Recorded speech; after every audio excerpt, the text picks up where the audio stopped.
आपल्याला वंशातनं काय आपल्याला प्रकट होणार, म्हणजे आपण बायबल प्रमाणे आपण कुठल्या वंशात आहोत आणि ते वंशात ते खरोखर आपल्या जीवनामध्ये तसं चरित्र आहेत का आपल्या जीवनामध्ये, या तसं कॅरेक्टर मॅनिफेस्ट होत आहेत का. हालेलुया. बायबल मध्ये बघूया आपण एक वंश घेतला, त्या वंशातून महान योद्धा आले. ओके, त्या वंशातून येशू मसीहचा सुद्धा जन्म झाला. हालेलुया. आता सांगतो का तुम्हाला तो वंश परमेश्वराने निवडले आणि आपण काय त्या वंशावर आपले तालमेल आहेत आता आत्मिक जीवनामध्ये. ओके, तर सगळ्यात पहिलं बघूया जुदा. जुदा माहिती आहे ना, यहूदा, बरोबर आहे ना. हा जेकबचा कितवा मुलगा, चौथा मुलगा. लेहा त्याची पहिली बायको जी होती तिचा तो चौथा मुलगा, चौथा लेकर झाला. ओके, हा वंश विषय या परमेश्वराने ह्याला का निवडलं, यहूदा हा वंश का निवडला परमेश्वराने. 12 लोक होते. ओके, 12 लोक होते, पण 12 मध्ये फक्त ह्याच्यात येणारा वंशलाच परमेश्वराने काय म्हणतात त्याला, वंश पकडला परमेश्वराने, की यातून फक्त या वंशातून येशू मसीह येईल म्हणून. हालेलुया. तर त्याचा कॅरेक्टर बघूया या वंशाचं. सगळ्यात पहिलं या यहूदाचा पहिला आपण चरित्र बघूया, याचा कॅरेक्टर काय आहे पहिला, सगळ्यात पहिलं. नंतर आपण विचार करू या वंशातून आपण चुकू का नाही. लोक उत्पत्तीचा अध्याय 49, 8 आणि 9 या वंशविषयी.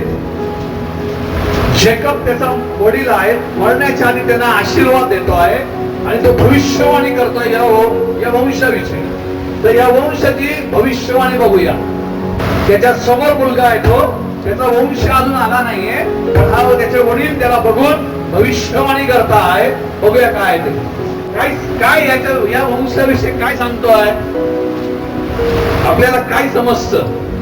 बघा या भविष्यवाणीमध्ये जो त्याचे वडील जे का भविष्यवाणी देत आहे, त्या भविष्यवाणीमध्ये जो काहीतरी बोलतोय त्या वंशाविषयी. सगळ्यात पहिला काय, तुझे बंधू तुला काय करतील, धन्यवाद देतील. ऐका, धन्यवाद देतील. दुसरं, तुझ्या शत्रूवरती, त्याची जे शत्रू आहे त्याच्यावरती काय आहे, तुझा हात त्याच्या गळ्यावर असेल. ओके, सगळ्यात पहिला भाऊ तुला धन्यवाद देतील.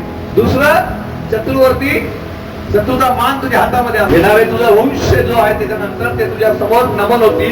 येऊन काय सिंहाचा छावा, म्हणजे काय, मुलगा. कोणाचा, सिंहाचा. सिंहाचा स्वभाव काय, दूध ठेवलं की शेपटी हळूहळू हळू दूध प्यायला येतो ना, येतो. जेवण टाकलं की शेपटी हळद कुत्रा येतो जेव्हा, कसा येतो का तो, त्याचा स्वभाव काय, त्याचा स्वभाव काय दर्शवतोय त्याला. हालेलुया. तो एक सिंहासमान हाय म्हणून त्याला कोणी छेडणार नाही. हे कॅरेक्टर कोणामध्ये होते, यहूदामध्ये. भविष्यवाणी त्याचे वडील करतायत, त्याचा वंश अजून आला नाही म्हणून परमेश्वराने या वंशाला निवडलं. हालेलुया. या वंशातून योद्धा आले, महान योद्धा आले. बायबल मध्ये जर तुम्ही खरोखर व्यवस्थित वाचत असाल, 1 क्रॉनिकल्स, 1 इतिहास 5:2 हा वंश युद्ध करणारा आहे. हालेलुया. हा युद्ध करून आपला आशीर्वाद सुद्धा घेणारा वंश आहे. ज्येष्ठ जो आहे त्या जोसेफचा हक्क आहे बायबल सांगतं, पण यहूदा आहे आणि काय केलं, ही प्रिव्हिल्ड ओव्हर हिज ब्रदर. त्यांनी आपल्या भावावर काय केलं, विजय प्राप्त करून ते जे स्थान जे आहे वंशाचा तो प्राप्त केला त्यांनी. आता आपण बायबल मध्ये बघूया, असे 2 व्यक्ती काढले आहेत मी बायबल मधनं जे या वंशात लागून आहे. हालेलुया. बाकी सुद्धा योद्धा होते असं म्हणत नाही, पण ह्या योद्धा या वंशामध्ये काहीतरी वेगळंच होतं. हालेलुया. ह्या वंशामध्ये काहीतरी वेगळंच होतं. गणना काढूया, 13 वाचूया.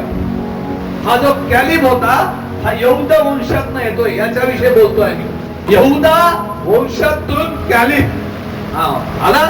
हा व्यक्ती जो आहे हा यहूदा वंशातून आलेला आहे. हा व्यक्ती जे बायबल मध्ये त्याचा वंशविषय सांगितलाय, हा तसा प्रकट होतो की नाही बघूया.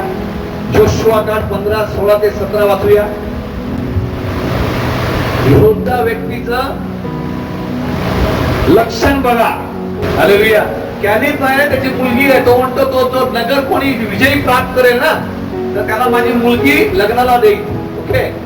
त्याच्या भावाचा मुलगा तो जाऊन लढतो. ते कोण होते माहितीये का? साधे सुधे लोक नव्हते. ओके.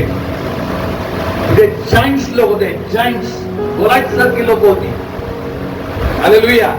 यहूदाचा जो वंश आहे तो गोलायतला लढण्याची क्षमता त्या वंशामध्ये आहे. हालेलुया. नमस्कार. काय बोलतात? पुढे अजून एक वाचूया. जोशुआ 14:7-12. बघा काय त्याच्याविषयी लिहिलेलं आहे, त्या कॅलीविषयी लिहिलेलं आहे. हा डोंगराचा देश मला द्या. ऐका तो शब्द, हा डोंगराचा देश मला दे. पुढे अनाकिम. अनाकिम अनाकिम म्हणजे काय? गोलायत सारखे लोक तिथे त्या डोंगरावर निवास करत होते.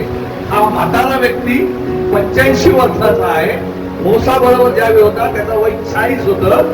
आता त्याचा 45 वर्ष झाले. जोशुआ बरोबर आहे. आता तो जोशुआला सांगतोय की माझं वय किती आहे ना?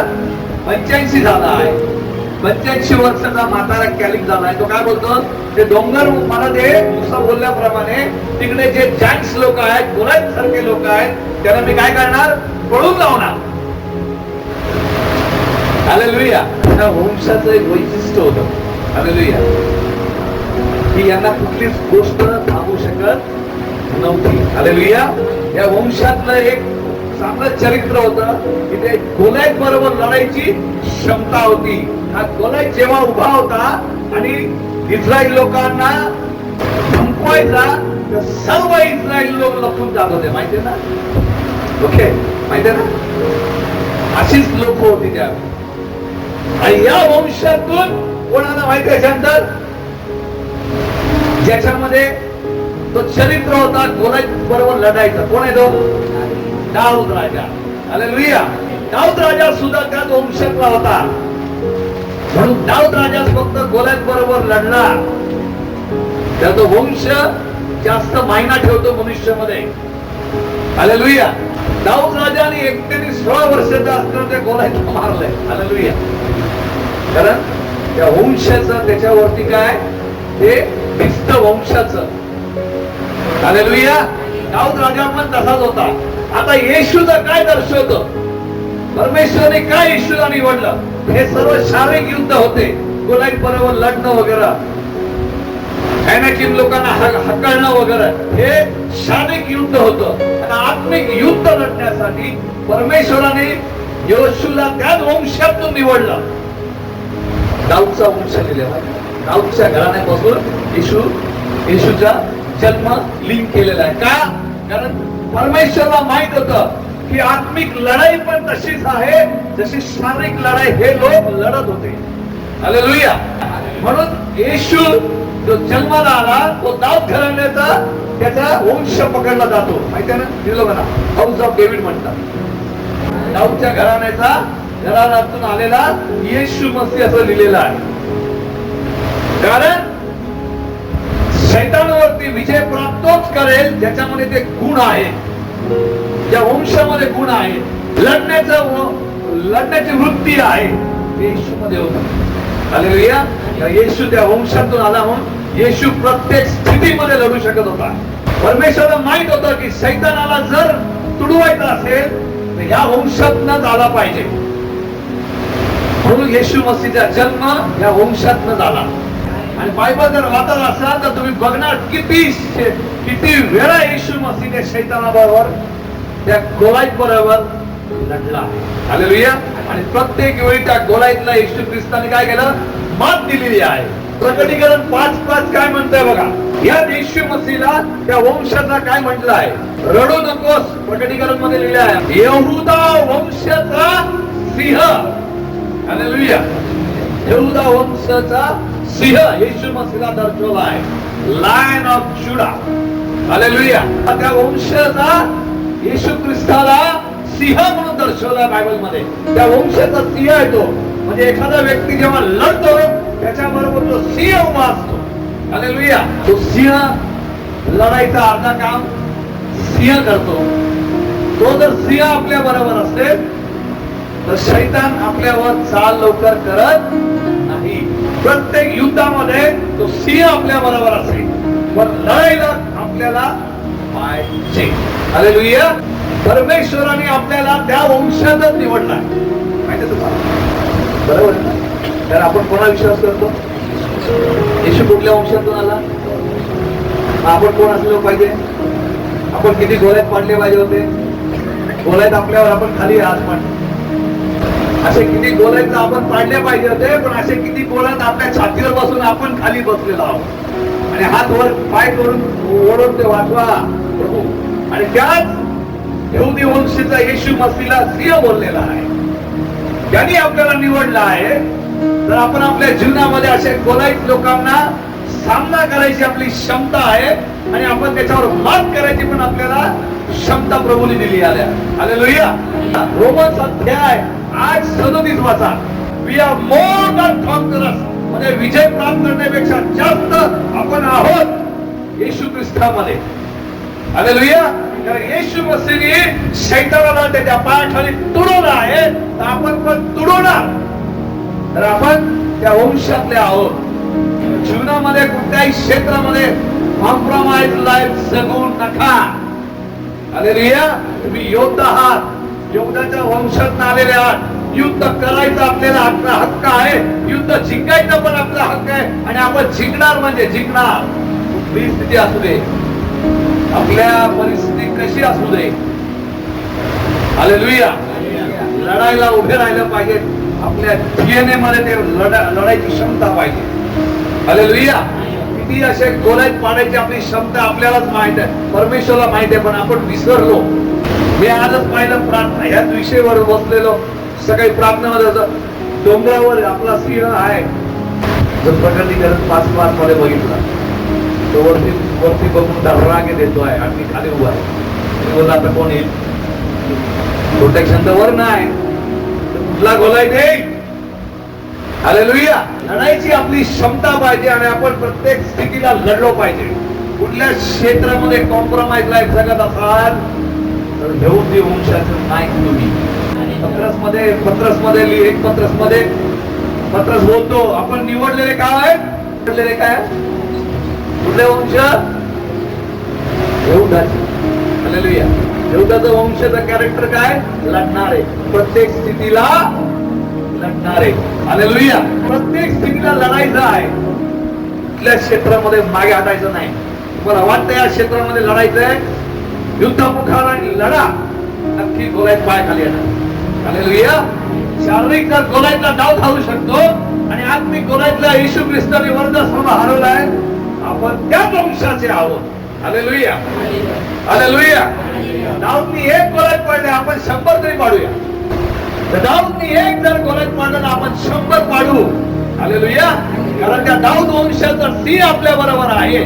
तो सिंह दाऊद बरोबर नव्हता, तो सिंह आपल्या बरोबर आहे. हालेलुया. म्हणून दाऊदला परमेश्वराने सांगितलं, दाऊदने एक पाडले ना तर मी 100 गोलाईतला पाडणार.